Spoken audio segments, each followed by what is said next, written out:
Hello বন্ধুরা, south eastern railway Kharagpur ডিভিশনে কিছু কন্ট্রাকচুয়াল বেসিসে রেলওয়ে টিচার নিয়োগ করা হচ্ছে এবং এর বিজ্ঞপ্তিটি অলরেডি অনেকদিন আগে প্রকাশিত হয়েছে।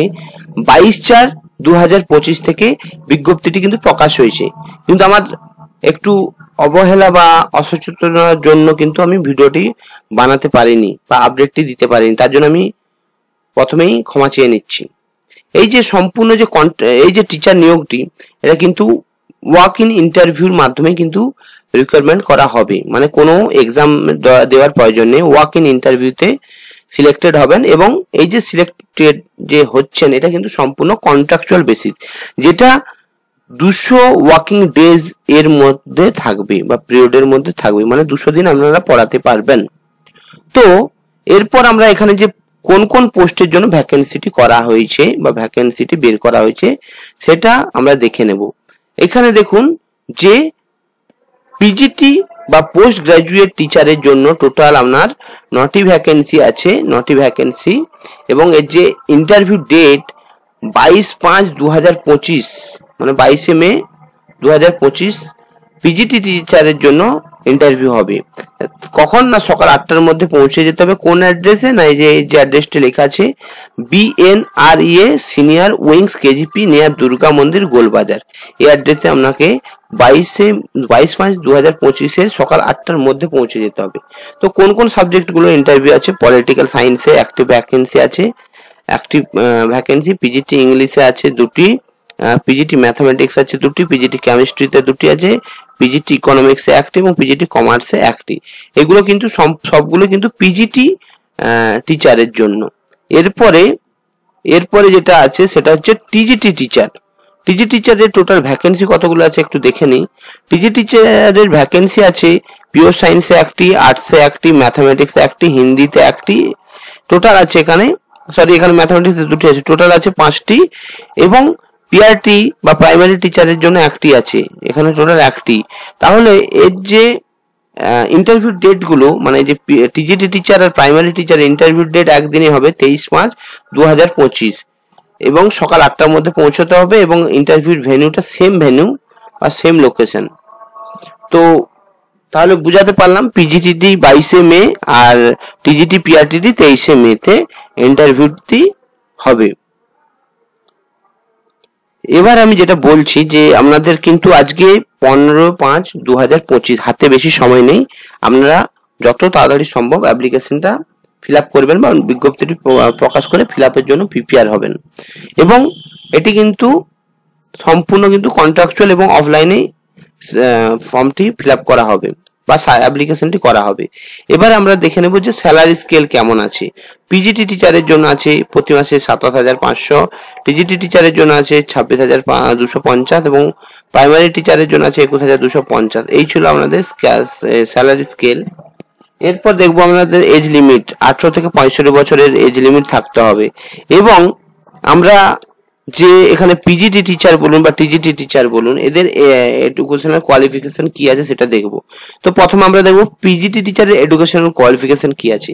পিজিটি টিচারের যে এখানে political science, English, mathematics, chemistry আর হচ্ছে ইকোনমিক্স, এদের ইকোনমিক্স বলুন বা কমার্স বলুন, এগুলো কিন্তু পিজিটি সাবজেক্ট। এদের এডুকেশনাল কোয়ালিফিকেশন হচ্ছে, আপনাদের মাস্টার ডিগ্রি, 2 বছর মাস্টার ডিগ্রি থাকতে হবে, সাথে 50% মার্কস এবং 2 বছরের বিএড কোর্স কমপ্লিট করতে হবে, এবং প্রফিসিয়েন্সি থাকতে হবে আপনাদের হয় হিন্দি বা ইংলিশে, এবং আপনাদের ডিজারেবল যে এটা বলেছে কোয়ালিফিকেশনটি, সেটা হচ্ছে কম্পিউটার অ্যাপ্লিকেশনে আপনাদের নলেজ থাকতে হবে। এরপর আমরা দেখবো যে টিজিটি টিচার বা ট্রেন গ্র্যাজুয়েট টিচার এর এডুকেশনাল কোয়ালিফিকেশন কি কি আছে সেটা দেখবো। যে আপনাদের গ্র্যাজুয়েশন থাকতে হবে, সাথে 2 বছরের বিএড কোর্স থাকতে হবে, এবং গ্র্যাজুয়েশন যেন 50% মার্কস থাকে, তাহলে কিন্তু আপনারা টিজিটি টিচারের জন্য এলিজিবল। সেই টিজিটি পিওর সায়েন্স বলুন, আর্টস বলুন, আর এখানে ম্যাথামেটিক্স, হিন্দি, এগুলো কিন্তু আপনাদের যে কোয়ালিফিকেশন বললাম ওইগুলো থাকলেই হবে, এবং আপনাদের কিন্তু কম হিন্দি বা ইংলিশে কিন্তু আপনাদের দক্ষতা মোটামুটি থাকতে হবে, হয় হিন্দিতে না হলে ইংলিশে। এরপর পিআরটি টিচার বা প্রাইমারি টিচারের জন্য আপনাদের এইচএস পাস করতে হবে 50% মার্কসের সাথে, 2 বছরের ডিএলএড করে রাখতে হবে, তাহলে কিন্তু আপনারা প্রাইমারি টিচার বা পিআরটি টিচারের জন্য ইন্টারভিউটি দিতে পারবেন। এরপর আমরা দেখব যে এখানে আপনারা অ্যাপ্লিকেশন ফর্মটি যখন ফিল আপ করবেন কি কি ডকুমেন্টস আপনাদের প্রয়োজন।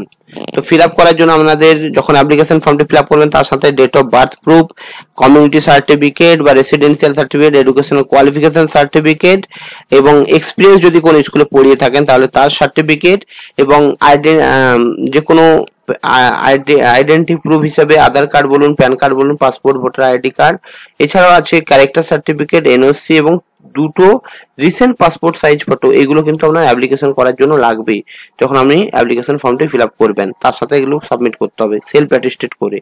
এরপরে এই অ্যাড্রেসগুলোতে আপনারা কিন্তু এই নোটিফিকেশনটি ভালোভাবে পড়তে পারবেন, গিয়ে দেখতে পারবেন। তো এই ছিল আপনার অ্যাপ্লিকেশনের ডকুমেন্টসের ব্যাপারে।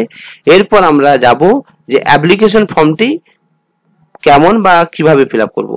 তো এই যে নোটিফিকেশনের একদম শেষের পেজটি হচ্ছে অ্যাপ্লিকেশন ফর্ম। তো এখানে দেখবো যে আমরা কিভাবে অ্যাপ্লিকেশন ফর্মটি ফিল আপ করবো।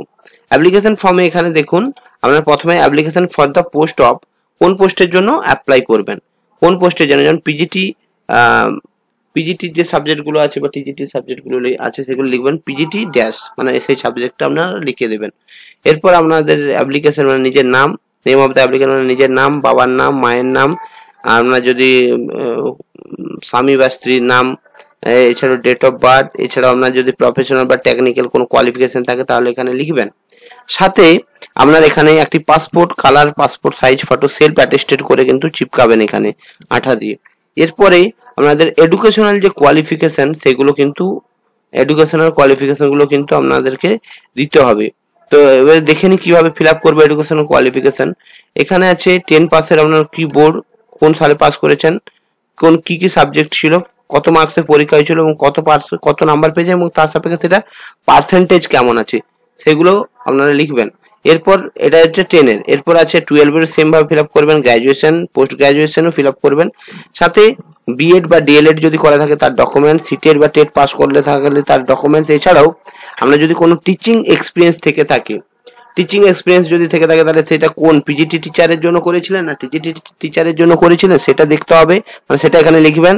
সাথে কোন স্কুল বা কোন ইনস্টিটিউটে পড়িয়েছেন সেটা লিখতে হবে, এবং এক্সপিরিয়েন্স ফর্ম কত বছর কত থেকে কত সাল পর্যন্ত পড়িয়েছেন তার এক্সপিরিয়েন্সটা লিখতে হবে, এবং এক্সপিরিয়েন্সের সার্টিফিকেটও কিন্তু ফর্মটা অ্যাপ্লিকেশনটা করার মানে অ্যাপ্লিকেশন ফর্মটি সাবমিট করার সময় দিতে হবে সেলফ অ্যাটেস্টেড করে। এছাড়াও আপনার যে ইয়ারটি, কোন ইয়ারে আপনি পড়িয়েছেন, এবং এইভাবে আপনারা এখানে এক্সপিরিয়েন্স যে যতগুলো এক্সপিরিয়েন্স করেছেন সেই এক্সপিরিয়েন্স সার্টিফিকেট গুলো বা ডকুমেন্টস গুলো এখানে আপলোড এখানে পূরণ করে দেবেন। এরপর আমরা এখানে দেখব যে আপনাদের লোকাল অ্যাড্রেস, আপনার যে অ্যাড্রেস মানে ভিলেজ, পোস্ট এগুলো লিখে দেবেন, পিন নাম্বার লিখবেন, মোবাইল নাম্বার লিখবেন, এবং প্যান নাম্বার সাথে আধার নাম্বার দেবেন, এবং আপনার যে ক্যাটাগরি আনরিজার্ভ না এসসি না এসটি ওবিসি ফিজিক্যাল হ্যান্ডিক্যাপ না এক্স সার্ভিসম্যান সেগুলো আপনারা লিখবেন। এরপর আপনারা এখানে যে রিলিজিয়ন কি আছে সেটা রিলিজিয়নটা লিখবেন। এর সাথে আপনার যে ডেট কোনটা মানে যেই তারিখে আপনারা সাবমিট করবেন সেই ডেট সাথে প্লেসটা দেবেন, এবং এখানে আপনাদের সিগনেচারটা করে দেবেন। করে দিয়ে আপনাদেরকে বললাম যে ডকুমেন্টস গুলো বলেছি, মানে এই অ্যাপ্লিকেশন ফর্মের সাথে আপনাদের যে ডকুমেন্টস গুলো বললাম সেই ডকুমেন্টস গুলো কিন্তু আপনাদেরকে সেলফ অ্যাটেস্টেড করে একটা খামের মধ্যে ভরে আপনাদের কিন্তু ইন্টারভিউ দিতে যেতে হবে। সেখানে কিন্তু আপনাদের ইন্টারভিউ নেওয়া হবে পিজিটি টিচারের জন্য 22 তারিখ, আর টিজিটি টিচারের জন্য বা পিআরটি টিচারের জন্য 23 তারিখ সকাল 8টার আগে পৌঁছে যাবেন। তো এই ছিল আপনার খড়গপুর ডিভিশনে টিচার বা কন্ট্রাকচুয়াল বেসিসে টিচার রিকোয়ারমেন্টের নোটিশ। তো নোটিশটি অনেক আগে দিয়েছিল, আমার নিজের ভুলের জন্য এটা ভিডিওটি একটু দেরি করে পোস্ট করছি, তার জন্য অসংখ্য প্রথমেই সরি চেয়ে নিচ্ছি। এবং ভিডিওটি আশা করি আপনাদের অনেকের হেল্প হবে। তো ভিডিওটি এই মানে চাকরি সংক্রান্ত ভিডিওটি বা ভিডিওগুলি পাওয়ার জন্য আমার যে মানে চ্যানেল আছে কেরিয়ার পয়েন্ট চ্যানেলটি, সেটাই লাইক করবেন, কমেন্ট করবেন, এবং চ্যানেলটিকে সাবস্ক্রাইব করবেন, যাতে আমি আপনাদেরকে বেশি আপডেটেড করতে পারি এই চাকরি সম্পর্কিত বিজ্ঞপ্তির জন্য। তো ভিডিওটি ভালো লাগলে লাইক, কমেন্ট, শেয়ার করবেন। ধন্যবাদ। বাই।